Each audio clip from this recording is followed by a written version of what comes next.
नमस्कार किसान भाइयों, स्वागत है आपका हरी किरण फार्मिंग चैनल पर। किसान भाइयों, आज हम बात करेंगे सोयाबीन में लगने वाले एक मुख्य कीट सफ़ेद मक्खी के विषय में। सफ़ेद मक्खी एक बहुत ही विनाशकारी कीट है किसान साथियों, और इसका जो फसल उत्पादन में है वो बहुत अत्यधिक प्रभाव देखा गया है। येल्लो मोजक वायरस फैलने का जो मुख्य कारण है वो सफ़ेद मक्खी है, तो इसका नियंत्रण अति आवश्यक है। अपने अंडे पत्ते की निचली सतह पर देती है। इसका आक्रमण पहचानने के लिए किसान साथियों, पत्तियों पर आप पीले कलर के धब्बे देख सकते हैं। जैसा मैंने पूर्व में बताया कि येल्लो मोजेक वायरस इससे फैलता है। अल्टरनेट होस्ट से जो रस है वो चूस के जब स्वस्थ सोयाबीन पर आकर बैठती है तो स्वस्थ सोयाबीन में ये वो वायरस छोड़ देती है, तो उससे अपना जो पहले एक पौधा, फिर एक पौधे से दूसरा पौधा, और फिर पूरे खेत में ये वायरस फैल जाता है।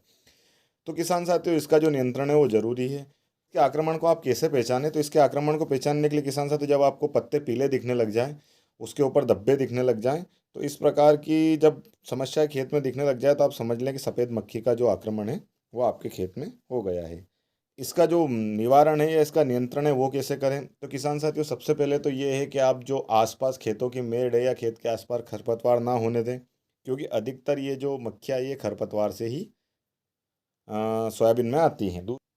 अपने को इसका नियंत्रण किस प्रकार से करना है, इसके लिए अपने को सोयाबीन की जो स्टेज है उसको देखना। अगर सोयाबीन R6 R7 स्टेज में चली गई, यानी दाना मोटा हो गया, दाना भर गया है, जैसे सीधी सी भाषा में अगर किसान साथियों में बताऊं, तो अगर आपने अर्ली वेराइटी या जल्दी अवधि, कम अवधि की सोयाबीन लगा रखी है, तो आज की स्थिति में वो लगभग 75 से 80 दिन की हो गई है। मतलब उनमें दाना अच्छी तरीके से भर गया है और दाना मोटा हो गया है। तो इस स्थिति में सफ़ेद मक्खी से कोई ज़्यादा घबराने की आवश्यकता नहीं है, आपका कोई अत्यधिक नुकसान नहीं करेगी। अगर इसके अलावा आपने लंबी अवधि की वैरायटी लगा रखी है जो आपके खेत में लगभग 1 या सवा महीना भी रहेगी, तो आप तुरंत इसका सफ़ेद मक्खी का निवारण करें, क्योंकि ये आपके उत्पादन को बहुत हद तक प्रभावित कर सकती है। अब किसान साथियों, इसका निवारण किस प्रकार से करें? तो कुछ रसायन हैं।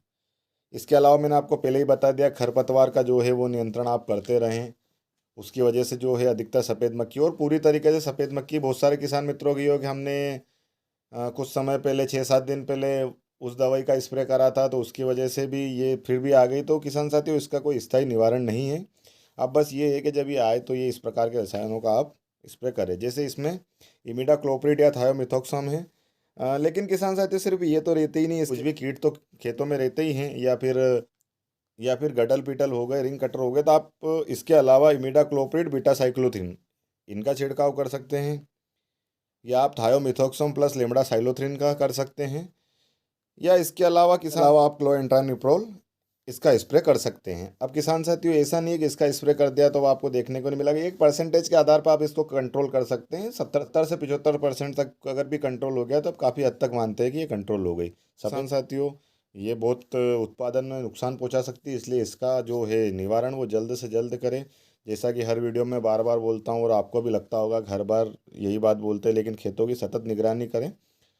खेतों से सतत निगरानी या खेतों में सतत घूमने से ये होता है किसान साथियों कि जब भी अपनी फसल में कोई भी नई किसी कीट का आक्रमण होता है या किसी प्रकार की कोई नई समस्या आती है, तो आप तुरंत उसको समझ जाते हैं और उसका निवारण कर देते हैं।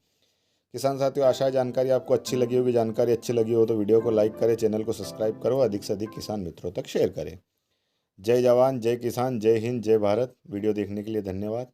मिलते हैं किसान साथियों नए वीडियो में नई जानकारी के साथ।